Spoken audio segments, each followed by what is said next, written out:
Ironman 70.3 খেলার জন্য আমি যাচ্ছি মালয়েশিয়াতে। প্রথমবারের মতো আন্তর্জাতিক একটা ইভেন্টে বাংলাদেশের প্রতিনিধিত্ব করার সুযোগ হয়েছে। এরই খুঁটিনাটি বিষয়গুলো তুলে ধরবো আমি এই ভিডিও সিরিজে। আমি কিভাবে বাংলাদেশ থেকে সাইকেল নিয়ে মালয়েশিয়াতে ফ্লাই করে গেলাম, যাওয়ার পর আমার সাথে ইমিগ্রেশনে কি কি হয়েছে, আয়রনম্যান 70.3 খেলার জন্য আমার কি কি ট্রেনিং সেশনটা সাজিয়েছি, তারই বিস্তারিত থাকছে এই ভিডিওতে। যদি আমাকে সাপোর্ট করতে চান আমার ইউটিউব চ্যানেলকে সাবস্ক্রাইব করতে পারেন, আর যদি আমার ইনফরমেশন এবং অ্যাডভেঞ্চার ভিডিও পেতে চান তাহলে আমার ফেসবুক পেজকে ফলো দিয়ে পাশে থাকতে পারেন। আমার এই অ্যাডভেঞ্চারের সাথে আছে বাসটেক.com। এই ট্রিপে আমার ট্রাভেল পার্টনার সানাভিল এয়ার ইন্টারন্যাশনাল, যাদেরকে নিয়ে পরে কথা বলছি। চলুন কথা না বলে একটা ইন্ট্রো ভিডিওর পরে আসি।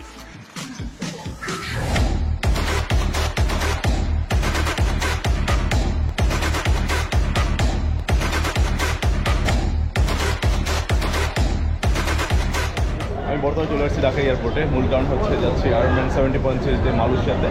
আমার সাইকেল ব্যাগটা দেখতে পাচ্ছেন, এটা মূলত একদম প্যাকিং করে নিয়ে আসছে আর কি। তো যাই হোক, আমার আজকে হচ্ছে ইউএস বাংলার ফ্লাই, সুতরাং চলুন, কিছু দেখা যাবে না অবশ্যই, ভিডিও করা কষ্ট হয়ে যাবে যেহেতু একা আছি। ভিতরে যাই, তারপর কথা বলি। গেট থেকে প্রবেশ করার পরেই প্রাথমিক এখানে ব্যাগগুলো চেক করে।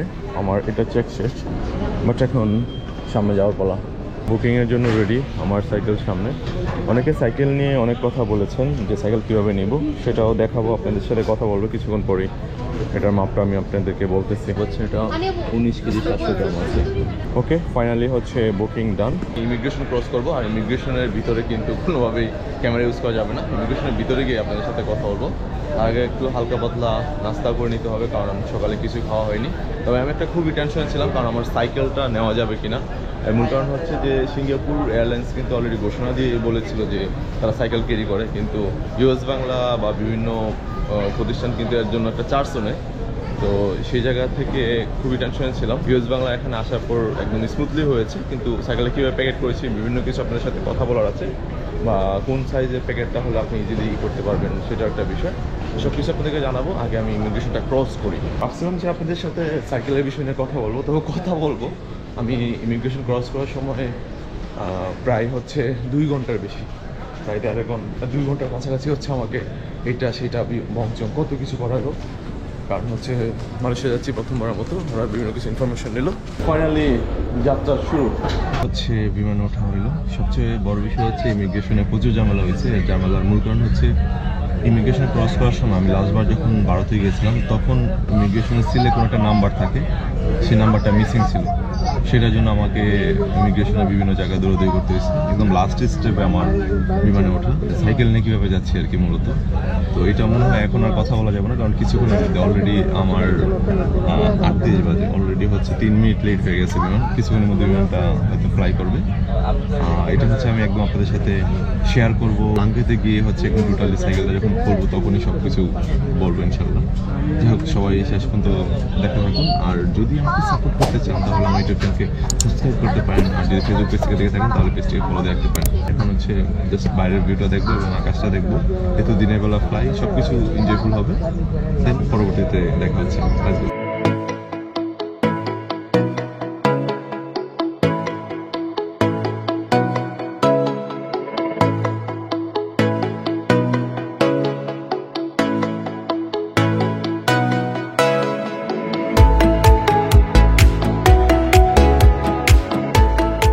3 ঘন্টা 55 মিনিট ফ্লাই করে আমি চলে আসছি আমার চতুর্থতম দেশ মালয়েশিয়ার কুয়ালালামপুর ইন্টারন্যাশনাল এয়ারপোর্টে। সত্যি বলতে এয়ারপোর্টটা এত বড় যেটা ভাষায় প্রকাশ করার মতো না, এবং অনেক সুন্দরও বটে। এখন আমাকে ইমিগ্রেশন ক্রস করার পালা। সানাভিল এয়ার ইন্টারন্যাশনাল আপনার ভ্রমণকে আরো সহজ করে দিবে। হজ, ওমরা সহ পৃথিবীর যে কোনো দেশের ভ্রমণ প্যাকেজ কিন্তু সানাভিল এয়ার ইন্টারন্যাশনালে পেয়ে যাবেন। তাছাড়াও এয়ার টিকেট, হোটেল বুকিং সহ অনেক সুবিধা কিন্তু সানাভিল এয়ার ইন্টারন্যাশনাল প্রোভাইড করে। Commitment to the best, let's explore the world. Finally immigration done Malaysian. এখানে আসার পর প্রথমত হচ্ছে রিপোর্টিং করার পর দেন একের পর এক প্রশ্ন, যে কেন যাব, কোথায় যাব, কি করতে আসছি, কাগজপত্র কি, হোটেল বুকিং, দেন টাকা আছে কিনা, সাথে কার্ড আছে কিনা, ইত্যাদি ইত্যাদি সকল কিছু প্রশ্ন করার পরেই দেন হচ্ছে আমাকে ডান করে দিল। তবে একটু সময় লাগছে, মোটামুটি প্রায় 1-1.5 ঘন্টার বেশি ইমিগ্রেশন ক্রস করতে সময় লেগে গেছে। যাই হোক, এখন হচ্ছে আমার যেই বেইলে আমার লাকিজ আসছে সেখানে খুঁজতে হবে। এই বিল দিয়ে মূলত ইউএস বাংলার সকল লাকিজগুলো আসে। আমার এই ব্যাগটা পাইলেও আমার সাইকেলটা আমি এখনও পাচ্ছি না। হতাশ, আমি বড় হতাশ। কিন্তু না, হতাশ হওয়ার পরে হচ্ছে যখন জিজ্ঞাসা করলাম যে আমার একটা সাইকেল আসার কথা, তখন বললো যে ওভার সাইজ যে কার্টুনগুলো, সেই কার্টুনগুলো মূলত এক সাইড ধরে আসে। সেটা হচ্ছে একদম সর্বশেষ কাউন্টার আছে, এই কাউন্টারে হচ্ছে ওভার সাইজ কাউন্টারগুলো, মানে লাগেজগুলো হচ্ছে রেখে দেয়। দেন এই হচ্ছে আমার সাইকেল, দেখতে পাচ্ছেন। এখন এটা ব্যাকপ্যাক করে ফেলছি, কারণ ওভার সাইজ যেহেতু। এখন আমাকে নেক্সট গন্তব্য, মানে নেক্সট ফ্লাইটটা ধরতে হবে লাংকয়ের জন্য। লাংকয় না লংকয়ে, যাই হোক, চলুন নেক্সট গন্তব্যের দিকে যাই। খুবই প্যারা ভাই, খুবই প্যারা। ইমিগ্রেশনে অনেক সময় লাগছে, বাংলাদেশেও যেমন লাগছে এখানেও সেম লাগছে। আর এখানে বাংলাদেশি প্রচুর পরিমাণে ভাই ব্রাদার আছে এয়ারপোর্টে, তাদের থেকে হেল্প নিতে পারবেন। এয়ারপোর্ট থেকে বাস নিতে হলো টিকিটের দামে, ট্যাক্সি করে চলে যাচ্ছি টার্মিনাল 2-তে। মূল কারণ হচ্ছে হাতে সময় কম। আমি অলরেডি চলে আসছি 2 নম্বর টার্মিনালে, বাট আসার পর আমার সাথে একটা বিশাল মিস্টেক হয়ে গেছে। মিস্টেকটা বলতে, বাংলাদেশে আমাদের ফ্লাইটে কিন্তু প্রায় 45 মিনিট লেট। তারপর বাংলাদেশ ইমিগ্রেশন তো ঝামেলা হয়েছেই। যখন আমি কুয়ালালামপুরে আসলাম, মালয়েশিয়া ইমিগ্রেশনে প্রচুর প্রশ্ন করছে, যেটা আপনাদেরকে বলছিলাম আমি কিছুক্ষণ আগে, যে কেন আসছি, কতটা ডলার নিয়ে আসছি, কী কার্ড ব্যবহার করব, কতদিন থাকবো। আমার 15 তারিখ, আজকে হচ্ছে 7 তারিখ, আমার 15 তারিখ পর্যন্ত হচ্ছে হোটেল বুকিং আছে। তার মানে হচ্ছে আমি যাব 28 তারিখে। তো বাকি টাইমগুলো আমার হোটেল বুকিং কেন নাই? তখন আমি আমার প্ল্যানিং শেয়ার করলাম যে আমি নেক্সট হচ্ছে মালয়েশিয়া ক্রস কান্ট্রি দিব। তো সেখানে প্রতিদিন আমি 100-150 কিলোমিটার সাইকেলিং করতে পারি। আমার শরীরের কন্ডিশন অনুযায়ী হয়তো আমি 100 করবো, না হলে 150 করবো, না হলে 200 করবো। কিন্তু আমি তো জানি না যে আমি কোথায় শেষ করবো, সেজন্য করি না। ইত্যাদি ইত্যাদি অনেক কিছু বোঝানোর পরে আমাকে হচ্ছে তারা ছাড়পত্র দেয় ইমিগ্রেশন কমপ্লিট করে। কিন্তু এসে আমি 2 নম্বর টার্মিনালে এসে আমার প্রথম ফ্লাইটটা, মানে কুয়ালালামপুর থেকে আমি যে লাংকয়েতে যাব, সেই ফ্লাইটটা হচ্ছে মিস করে ফেলি, মানে সেই ফ্লাইটটা চলে যায়। দেন এখন আর কিছু করার নেই, এখন এই জায়গায় বসে আছি। দেন ক্ষুধাও লাগছে, এখন খেতে যেতে হবে। এয়ারপোর্টের ভিতরে ঘুরে ফিরে যা খাওয়া যায় আর কি মতো, সেই খাওয়া দাওয়া করবো। আর এখানে আপাতত রেস্ট নিব। আর দ্বিতীয় কথা হচ্ছে, অলরেডি টোটাল হচ্ছে সব সেট বন্ধ হয়ে যাওয়ার উপক্রম, মানে সব কিছু বন্ধ হয়ে যাচ্ছে। আর যেহেতু আমি এখানে এসেছি, তো আমার তো সকালে যেতে হবে, বাসে যাওয়া বা ট্রেনে যাওয়া পসিবল না আমার এই সাইকেল নিয়ে। তাই আমি আরেকটা ফ্লাই করলাম। আরেকটা ফ্লাই হচ্ছে আমার 6:55-তে সকালবেলা, মানে ভোর 6:55-তে ফ্লাই।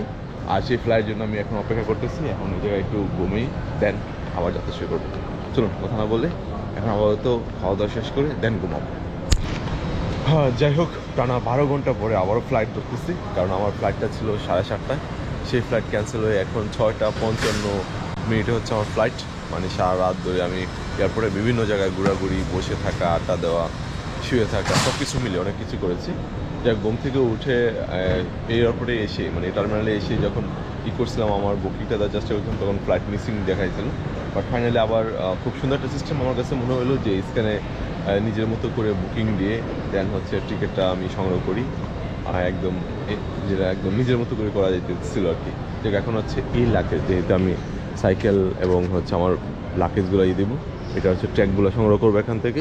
ট্যাগ সংগ্রহ করে দেন হচ্ছে বুকিং দিয়ে চেকিং করে ফেললাম ফাইনাল। বাট আমার সাইকেলের টোলটা হচ্ছে রেখে দিছে। আর একটা সিজার ছিল, মানে এই পিছনের ব্যাগটা তো এর পূর্বে লাগিয়ে দিয়েছিলাম, এবার ক্যারি করতেছি। দীর্ঘ 11 ঘন্টা ওয়েট করার পর নেক্সট ফ্লাইট। অবস্থা খুবই খারাপ, ক্লান্ত, মানে খুবই ক্লান্ত। যাই হোক, 1 ঘন্টা 1.5 ঘন্টার মধ্যে চলে যাবো ক্লাস হয়েছে।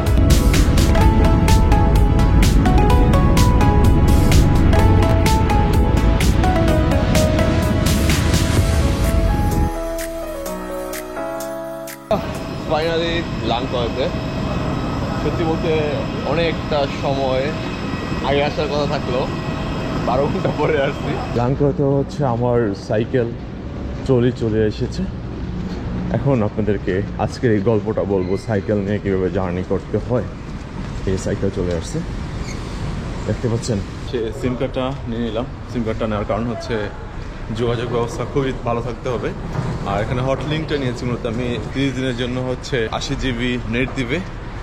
আর এটা হচ্ছে 29 রিঙ্কিত পড়েছে, বুঝতে তো পারতেছেন 29 রিঙ্কিত কিন্তু হিউজ টাকা। এয়ারপোর্ট থেকে বেরিয়ে এখন বেরিয়ে পড়তেছি। এখন একটা ট্যাক্সি আপনি দেন আমার নেক্সট গন্তব্য। Thank you. ফাইনালি চলে আসলাম লাঙ্গুরা ব্যান্ড রেস্টুরে যাওয়ার জন্য। একটা ট্যাক্সি আপনি নিলাম, এখান থেকে মূলত 30 রিঙ্কিত নিচ্ছে। যাই হোক, সম্ভবত 10-15 মিনিট লাগবে। সাইকেলটা পিছনে রেখে দিলাম। আর গাড়িটাও জোস। আর কিছুক্ষণ পরে হচ্ছে আমার টিমমেটদের সাথে দেখা হবে। লাংকাউই মিন্সটা কি আমি জানি, লাংকাউই। হ্যাঁ, ওকে। Lang is eagle and kawi is a stone, stone. a kawi stone. So local people call eagle is lang, short form for eagle. And then a kawi is a marble stone. Whereby we used to have okay, perfect যাই হোক সকালবেলার নাস্তা করে নিতেছি, হোটেলের কাছাকাছি চলে আসছি আমরা মূলত। সবার সাথে কিছুক্ষণ পরে দেখা হবে। আমার এই দেখতে পাচ্ছেন কোকোনাট রাইস, দেন একটা চিকেন, আদার্স সব কিছু মিলে 8 রিঙ্কিতের মতো পড়েছে। পার রিঙ্কিত 29 টাকা করে যদি ধরি তাহলে ভালোই। হোটেলের সামনে নেমে পড়ছি, এখন হচ্ছে চেকিং করার পালা। হোটেলে চেকিং করার পরেই রুমে আসার পর বদরবার সাথে দেখা হয়। দেখতে পাচ্ছেন বদরবা একটু অসুস্থ, এর মূল কারণ হচ্ছে উনি গতকালকে সাইক্লিং করতে গিয়ে অ্যাক্সিডেন্ট করেছে। এটা সত্যি বলতে আমাদের সম্পূর্ণ টিমের জন্য অনেক বড় দুঃখজনক একটা বিষয় ছিল। যাই হোক, অ্যাক্সিডেন্ট তো আর বলে কয়ে আসে না। আমাদের এই যে রুমটা দেখতে পাচ্ছেন, এই রুমটা বাংলাদেশি টাকায় 2500 টাকা পার ডে ভাড়া। হোটেলের নিচ থেকে আমি এবং নাহিদ হচ্ছে সাইকেলটা নিয়ে আসি, আর কিছুক্ষণ পরে হচ্ছে সাইকেলটাকে খুলে আপনাদের সাথে শেয়ার করবো যে কিভাবে সাইকেল নিয়ে মূলত বাংলাদেশ থেকে আমি মালয়েশিয়া এসেছি। এটা আমার কাছে গুরুত্বপূর্ণ এই জন্য, কারণ এই সাইকেল নিয়ে আমি আয়রনম্যান দিতে আসছি, যেটা সবাই চিনেন। কারণ আমাকে চিনেন, আমার সাইকেল চিনে এমন অনেকে আছে। R1 X2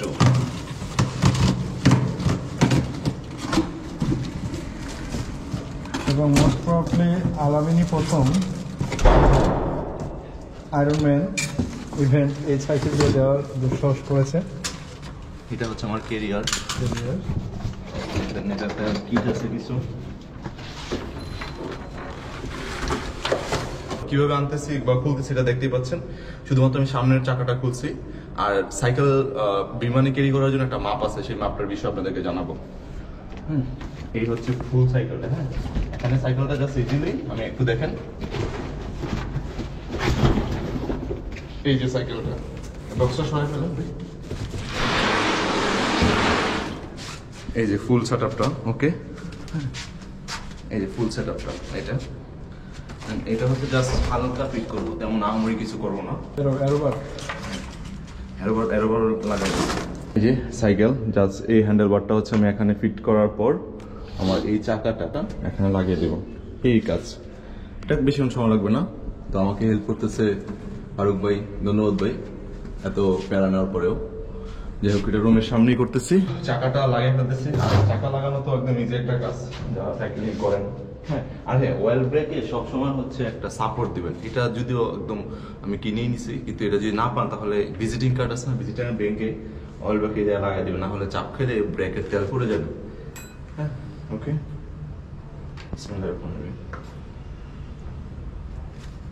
বিমানে ক্যারি করার সময় চাকার হাওয়া ছেড়ে নিয়ে যাবে অবশ্যই। বাট আমি হচ্ছে আওয়াজ ছাড়তে ভুলে গেছিলাম, কপাল ভালো কিছু হয় নাই। হচ্ছে সাইকেল রেডি করে ফেললাম। হ্যাঁ, দেখতে পাচ্ছেন। এখন হচ্ছে সাইকেলের মাপের কথা যদি বলি, মাপটা হচ্ছে এটা স্বাভাবিকভাবে যে সাইকেলটা দেখতে পাচ্ছেন, এই সাইকেলটাই। এক দেশ থেকে আরেক দেশে একটা পার্সোনালের জন্য সাইকেল ব্যবহার করা কোনো আইনিগত কোনো সমস্যা নাই। যেটা ভারতে যাওয়ার সময় সাইকেল নিয়ে গিয়েছিলাম, আপনাদেরকে জানাইছি। তো ফ্লাইটে আমি প্রথমবারের মতো আসছি। ফ্লাইটের যে মাপ, ব্যাগের যে রেঞ্জ, এক এক ফ্লাইটে এক এক রকম। তবে বেশিরভাগ ফ্লাইটে হচ্ছে 5 ফিটের মতো, মানে এটা হচ্ছে 4.5 ফিট, 4 ফিট 8 ইঞ্চি, 4.5 ফিট পর্যন্ত লম্বা এভাবে ওরা অ্যালাউ করে। আর এটা হচ্ছে 3.5 ফিট, মানে এইভাবে 3.5 ফিট হচ্ছে অ্যালাউ করে। সুতরাং এর মাপে যদি হয় তাহলে কোনো সমস্যা হবে না, কারণ 5 ফিটের উপরে যদি চলে যায় তাহলে এই সমস্যাটা হবে। তো আশা করি আপনারা বুঝতে পারছেন। গত 2 দিনের লম্বা একটা জার্নি আপনারা আমার সাথে, মানে সেই ঢাকা থেকে এখন পর্যন্ত আমার সাথে আপনারা। যাই হোক, তার মানে হিসাবটা হচ্ছে কি, এটা হচ্ছে 4 ফিট 8 ইঞ্চির মতো। তো 4 ফিট 4.5 ফিট পর্যন্ত আপনি অ্যালাউ করতে পারবেন, আর এটা হচ্ছে 3.5 ফিটের মতো। ওকে, আর সাইকেল হচ্ছে পার্সোনাল ব্যবহার করার জন্য। সাইকেল যদি আপনি ক্যারি করেন তাহলে কোনো সমস্যা নেই। ওকে, তাহলে সাইকেল শেষ, আমরা সাইকেলটা ফিটও করে ফেলছি এবং চালাইলাম যতটুকু সম্ভব। কালকে একটু চালাই দেখবো রাস্তাঘাট কি অবস্থা। যদিও ফারুক ভাই এর আগে চালাইছে, ফারুক ভাই অভিজ্ঞতা কেমন মানে রাস্তা? এখানে রাস্তাটা আমি আগেও বলছি যে এখানে মানে খুবই, মানে বাইকটা খুব চ্যালেঞ্জিং, খুবই ব্রুটাল, মানে প্রচুর আপহিল এবং ডাউনহিল, এবং আপহিলের সাথে সাথে এবং বাঁক, সেজন্য খুবই রিস্কি। ইতিমধ্যে আমাদের তিনজন অ্যাক্সিডেন্টও করছে এবং মানে কেউ গেছে। 3 জন অ্যাক্সিডেন্ট করছে। 3 জনের যদি ক্লিপটা মানে এখন আমরা ফোকাস করি নাই, বাট এই ভিডিওটার সময় আপনারা অলরেডি জানবেন। আমরা যারা খুবই মর্মান্তিক, আমরা খুবই যারা মর্মান্তিক। দেশের সমতলে ফ্ল্যাট রোডে অভ্যস্ত, সাইক্লিং সবাই অভ্যস্ত, অভ্যস্ত। তাদের জন্য মালয়েশিয়ার Challenge. বাইক কোর্সটা অবশ্যই চ্যালেঞ্জিং। Challenging. এই জন্য without pleasing of Allah no one can say that he can finished definitely. ঠিক আছে, ওকে, আমরা তো অলরেডি সাইকেল দেখলেনি সাইকেল কিভাবে ফিট করলাম। তো সব মিলে ভাইকে ধন্যবাদ সময় দেওয়ার জন্য। এই রুমে বেলাল ভাই আর হচ্ছে ফারুক ভাই আছে।